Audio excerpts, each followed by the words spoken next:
G'day and welcome to Stitch Up, and a very special episode in Voxel Tycoon. I'm going to be putting together a train signals tutorial.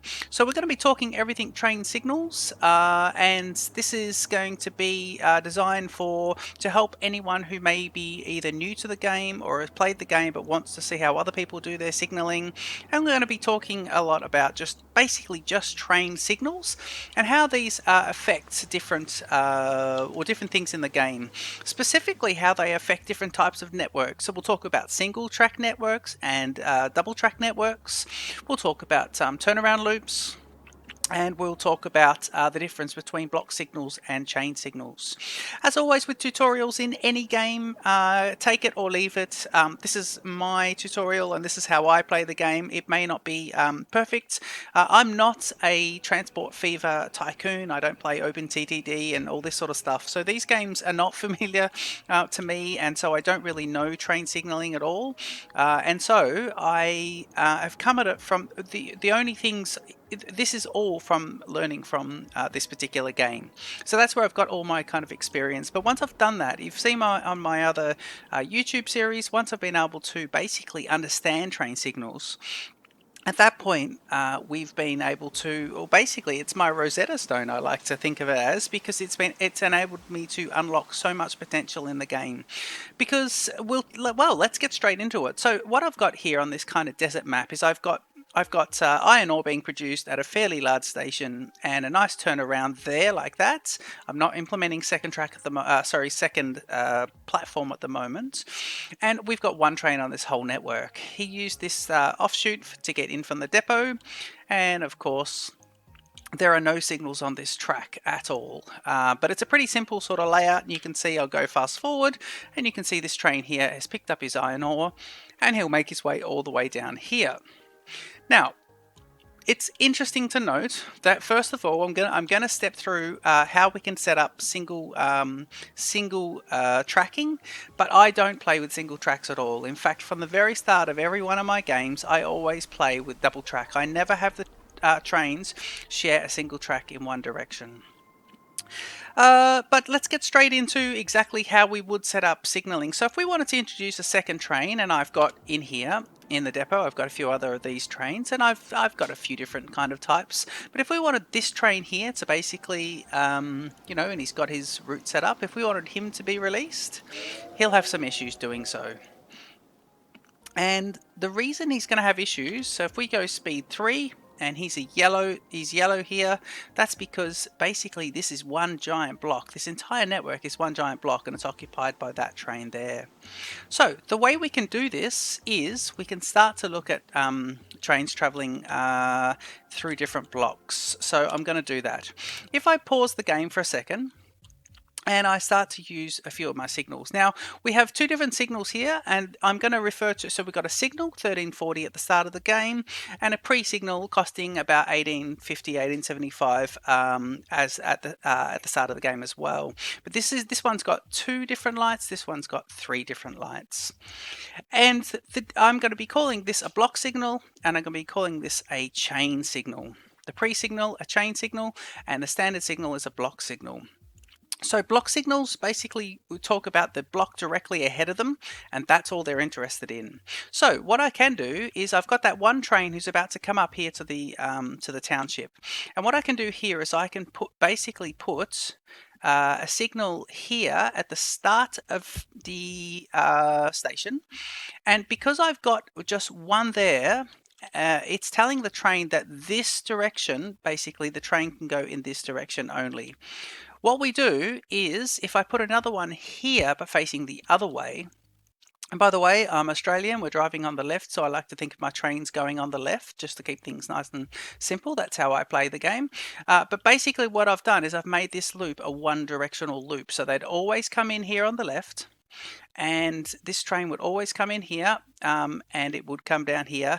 Now, a train can never go against the back of a signal. That is when I've referred to the Rosetta Stone. It's a stone in the British Museum that they found that had hieroglyphics, Egyptian hieroglyphics, but it also had other languages on it, and they were direct translations. And it wasn't until then that they could start to decode what hieroglyphics stood for, and therefore basically study hieroglyphics. And when I've discovered that a train can't head towards the back of a signal, the game changed for me, because that was it. There's a few tutorials out there, yet as soon as I discovered that, it was absolutely brilliant. Now, if I just have a look here, if I go back to my depot, the train is now moving out, because that train there is going to, so this is just, he's going to head all the way down here and collect his load. But this train here is not going to go beyond that, because it knows the main section is one big loop, and the train won't basically this train here will not head into the main loop until the other one is out, and we'll see that just happen now. We'll go to speed 2 and we'll have a bit of a look here, and he should stop there. And if I go speed 3, as we go just a little bit quicker, we'll see our train come up here with his full load of iron ore. Yeah, here he comes. You can see the smoke in the background. There he comes, and he'll come across here. And as soon as he moves into this part of the block, right? As soon as he moves into the next part of the block, he will then, the other train will get out. But this is now 2 trains with 2 blocks or 2 sections, and I need to have 3 sections. So what I'm going to do is I'm going to add in a third one of these signals, and I'm going to put it just here. And that now means that the second train, the newer train, is now coming into the section. As soon as it clears this, we'll see a green light over here, and this guy will head up. Yep. Well, he doesn't go green, but he actually passes into his next section.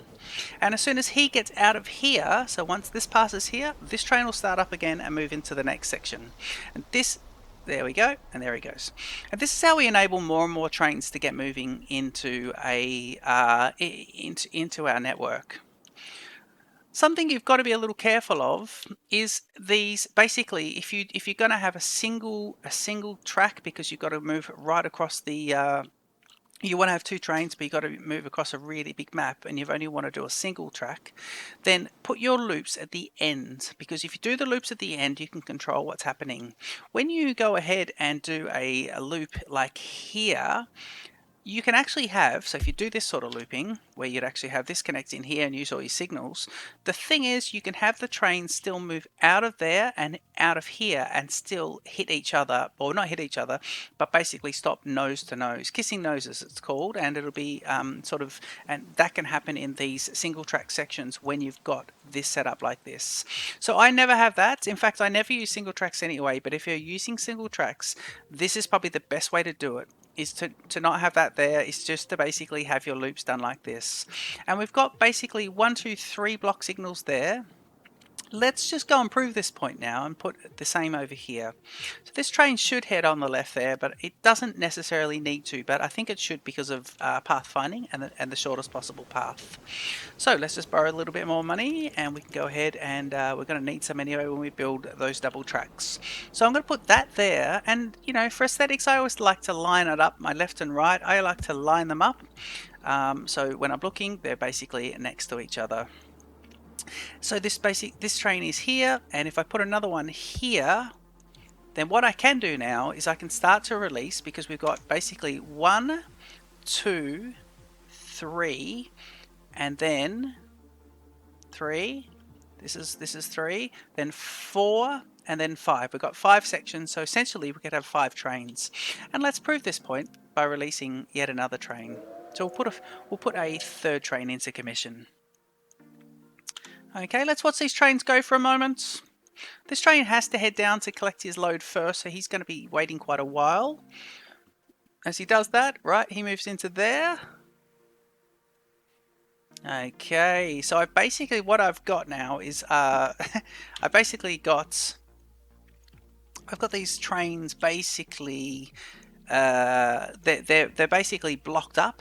So I just need to make some slight adjustments here. I didn't expect that train to move out so quickly. So what we'll do is we'll pop down, if we can, another section just here. Now I never like my sections to be or trains to be longer than the blocks.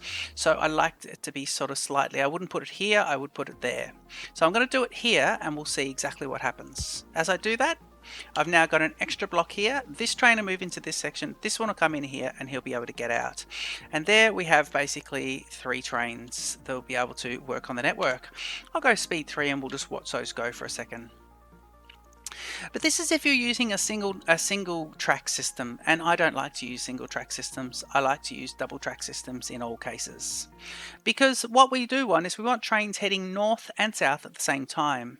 Otherwise we're wasting time with only one train being able to transverse this middle section, and that just basically wastes a whole lot of our time.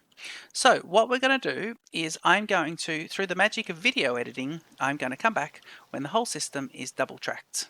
So I'll see you in just a second. Okay, welcome back, and as you can see now, we'll have a bit of a look here. We are fully double tracked, and I have one train released to run on the network, and I've removed all signaling. So we'll move into speed 2 and we'll just see there. So lovely double tracking. Remember, this guy, I'm driving on the left, so when they come out of the depot he has to get onto the left hand side. So instead of it lining up with this track, he lines up with that track. Otherwise he'd be heading on the wrong side of the tracks and always heading into an anti-clockwise way, whereas I'm heading clockwise on my loops. And that's how that kind of works. Remember also with depots that there's no pathfinding back to depots. The trains if you want to send a train back to a depot, obviously you just click on the train, send a depot, click the depot, and it basically despawns and respawns back in the depot. It doesn't pathfind. That's not current in the game when this tutorial has been made and published. Okay, so I want to put a second train on this network and start to repin some of this. So let's talk about how we set up signaling moving into the station, and we'll look at some block signals, running some block signals in the rest of it. So if I jump in here, basically a block signal just looks at everything ahead. So it was good to put them here and here. And then we know that these are both heading that way, so we could basically put them both here and here. But what we want to do now is use chain signals. Now the chain signal is the one that's slightly more expensive and has the 3 lights on it. A chain signal is basically, if a train has to make a decision, that's where I want to put it. So up ahead, so I could put it sort of, I think here, and here's probably a good spot, but I like to have them right at the very end of my platforms. So what we'll do is we'll just put it here and here. And basically that's saying, do I have a decision to make up ahead? Am I going to be basically, am I moving into an intersection? Is there an intersection ahead? And we go yes. And then basically the chain signals then start looking at what's happening in the next block and the block above it, and gives lights accordingly. So we'll go just to speed 1, because what we're going to do is place down some more signals. So then I want to continue to have a few different blocks here, so I'm going to line up a standard block signal in here, and I'm going to put it just there, and the train will now move into that next section. Then I know that when it does come up here, I can do another one here, a block signal, because there's no intersection straight ahead. So basically, no intersection, I can put down a block signal, intersection just ahead, and I can have a chain signal. And what I do need here, though, is I do need a pre-signal here, because there's a decision to be made. So I'm going to put, let's see, basically, let's put one here, and let's put this here right next to it, and I line these 2 signals up next to each other, and that's how I line up with my double tracks. I put all the signaling together, and that's how it should be. Now I've broken one of the rules slightly by making this a really small block, but I believe that will be no problem, and we'll see that in action a little bit later. Okay, I'm going to grab standard block signals. This is just train traveling on the left hand side and hardly any decisions, so it shouldn't be too much of an issue. However, there is an intersection just there, so what we're going to do is we're going to do a signal either side of it. So what we'll do is heading up this way, we know that the train heading towards the junction has a decision, or basically there's a junction ahead, so I'll put a chain signal down. But heading the other way, it's just track and up to the next signal, so therefore then I'll just put a block signal in. I don't have to worry about trains heading back into depot, because they'll never do so, but heading in here, heading out of there, there's just going to be a block signal, and heading into there, there's going to be a chain signal. because there is an intersection or a junction straight ahead. And now he's got a green light and he's moving on. I'll now go ahead and just divide up a few more. So if you've got long stretches, it's good to have some signals in and put them next to each other, and that allows many trains to run on the network all at once. So I'll put these two guys in, and basically now I could have extra trains running in this whole section, because in this little space I've got 1, 2 and 3 different blocks. He's getting green lights everywhere, so he's all pretty good. And what we'll do is we'll basically just pause, and let's signal up this section with what we just had. So let's get these guys. So we're going to put block in here, block in there, and up this way it can be a block as well, because there's nothing happening up ahead except straight the train to move straight ahead. But then just beforehand, there is a decision to make just here. So I'm going to put the signals here. Again, I'll put a block heading out because there's no junction ahead. But because there's a junction ahead, I want to put a chain signal. Okay, and then coming out of it, I've got my second platform into utilization. So I know I'm going to need chain signals both here, and I'm going to need basically a block directly after it. Well, not directly after it, but sometime after it, wherever I want the block to be. So let's do one here, and then let's see where the other block is, say there, kind of lining up with it. But basically that's how I want that to go. So decision to make, junction ahead, and the decision, by the way, when I say is there a decision to make, the decision is there a train? If I'm coming on this side, is there a train already on that side? Or if I'm coming on the left hand side, is there a train on the right that's already trying to do its thing? That's the decision. The decision is for the system to say, is that next section clear? So that's how that all works. That's how we're going to go. We're going to go live with it in just a second. I want to just check one thing, because now I just want to triple check over here and just make sure we're all good. Yes, we're all good. We've got chain signals here. Got block signal lined up with it, and we should be good to go. I've now unpaused the game, and we'll start to see some of our trains move. So let's go speed 2, and let's unleash another train. So this next train here, and all the trains are slightly different. There's even a different locomotive in there for you as well. Okay, now we can start to see. Now these trains, he's heading south to pick up his iron ore. This one's just dropping off his iron ore. These trains aren't really going to meet up fairly soon. So let's release a third train into the system, and we'll see what happens. Basically, every train now should be able to operate without being stuck, because we have many blocks. Okay, so we just, yep. Okay, and we'll start to see train interaction shortly. Okay, again, the trains aren't very close to each other. So what we'll do is we'll try and release another one here, as these guys are going to be coming out there. He fills up. We are on speed 2. He moves out of that, so this guy's basically waiting for 2 blocks ahead. Okay, I'm going to pause, and I want to release this guy now. Okay, and now that should be a case that these guys are both coming up. And we'll go on speed 1 here. So here there was no signal, so this train's going to have right of way. But this train's going to stop here because this junction is blocked. What I should have done is I should have probably put a signal here, and that would have been a chain signal because there's a junction ahead. But what happens, because I don't have that, the train coming out of the depot will always have right of way. He'll always be given the green signal before the others.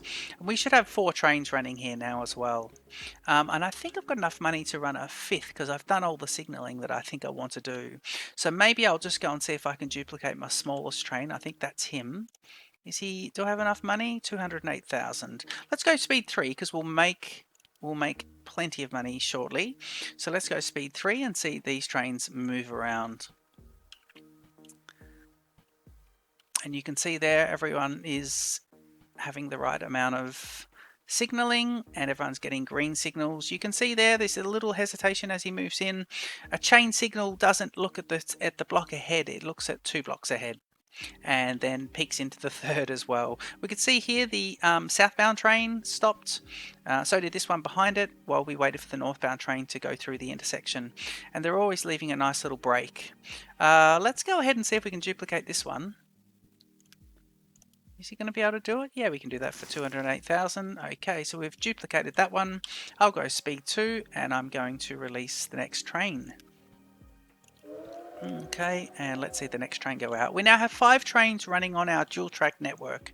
This is how you get trains to basically well, multiple trains that can use the same network. So what I do is I set myself up like this with all my towns, and then I have offshoots, but I'll have maybe a main line. So there might be here, but I've got wood up here as well. So I could basically have a 3-way intersection here, or a 4-way intersection, or I could use the depot track as the offshoot. So basically I could have the intersection down here a little bit, and then straight ahead you can either go straight to the depot with another offshoot going to the wood. Then I could bring the wood, if I wanted to, I could bring the wood up to here. Now I could bring the wood down to there as well, or go to basically wherever the wood is being requested. You can see here we have just businesses going bankrupt, but we basically have everything here correctly. Let's just see what happens here though. Ooh. Right. So I was thinking, well, hang on, why are these 2 trains not moving? But these trains have unloading. So just remember, sometimes you'll be looking at your signaling thinking, hang on, I've done something wrong. Both trains here have a green signal. Now, when one of these trains gets into this block here, one of these will go red, preventing the other train from coming in and derailing. But the problem here is we're not moving enough stock. And so what I'll do is basically this guy's taken, look at him, he's taken 375, he's got 210 in storage, he can't fit any more stock. But we're on speed 1, so I'm going to prove this point by adding in a warehouse. And then one of these trains will move. So let me see if I can do that. Yeah, I can borrow a little bit more money. And the game just decides to do the save. But if I put a warehouse in here, let me pause the game for a sec and pop a warehouse down and say I want him to be iron ore. Now, when I unpause it, these guys should start unloading. And one of the train that unloads first is moving into the block. The other one gets a red signal. And it's green ahead, so he will move all the way there. I think we have a train waiting to come back in as well. So you can see here, this train now has a green signal. And that's how we can do that. And of course, with this complex signaling, with the block signals and the chain signals, what you can do is you can actually have, just have it so there's no pass through. You could have a turnaround here, and you could have it so this platform here is the southbound one. So then, if you had a settlement towards the north of this up here, you could basically have trains that come in here, and there's no pass through going around. You have to basically use one of the platforms to get through, and that platform can be a southbound, and this one can be a northbound, and that would replicate real life. We could see there the signaling working correctly. The train that was ready to go first and had 2 clear signal blocks in front was able to move. The other one got the red signal immediately, and as soon as we move up here, he'll basically go into his next block, but we need this guy to clear his next block, and then this train should start to move. Yes, and there's the block there because that was the block just here. So again, once he comes past here, this guy's empty, and he moves.